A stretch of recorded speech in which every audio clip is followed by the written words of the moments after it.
you keep saying it's time to date. It's time to get out and date. Now, how the hell do you go out and date? Because as you, Franny, you live in Los Yes, Angeles now, which is one of the toughest cities to date yes, in America, hands yes. down. What are It is. some It is. tips It that is. you can give to people that live in cities where it's just tougher than others? I find that my friends that live in the South have a lot more successful dating lives than people that live in, on the coast. So give us some Yeah. advice for people that live in tough dating cities. So my advice.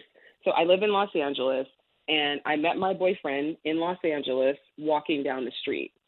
So Wow. my advice is for number one, everyone to really embrace the mindset that every single time you leave your house, you have the potential to meet someone special because you Mm, do, yes. especially if you live in a city where you're going to encounter a lot of people.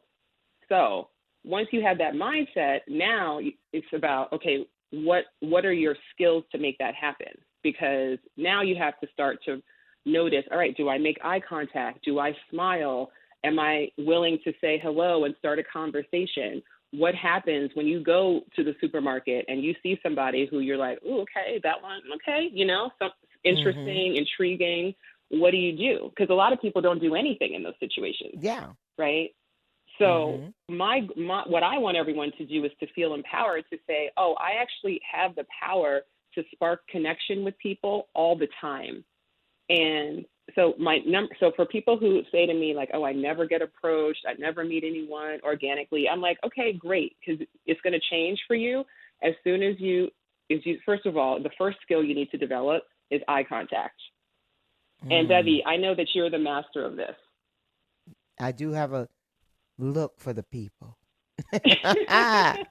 I do like the lock of eye and then look down demurely. That's my flirt. That's my first sign of flirting. That's Then exactly perfect. yeah.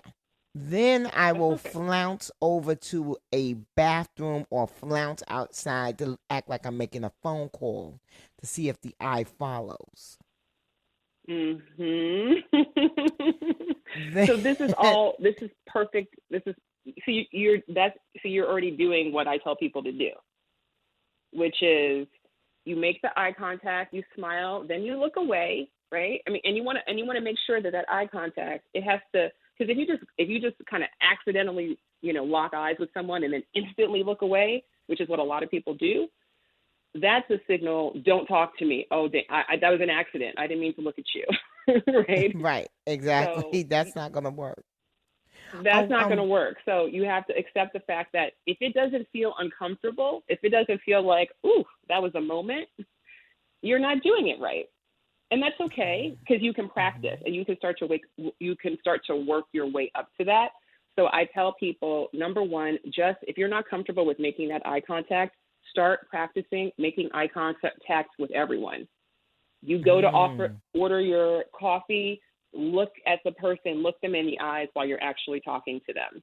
When you walk by, your neighbor, instead of just like saying, hello and head down, actually look up, look them in their eye. So start to desensitize yourself and start to be more aware of who you're around and who you could And potentially connect with.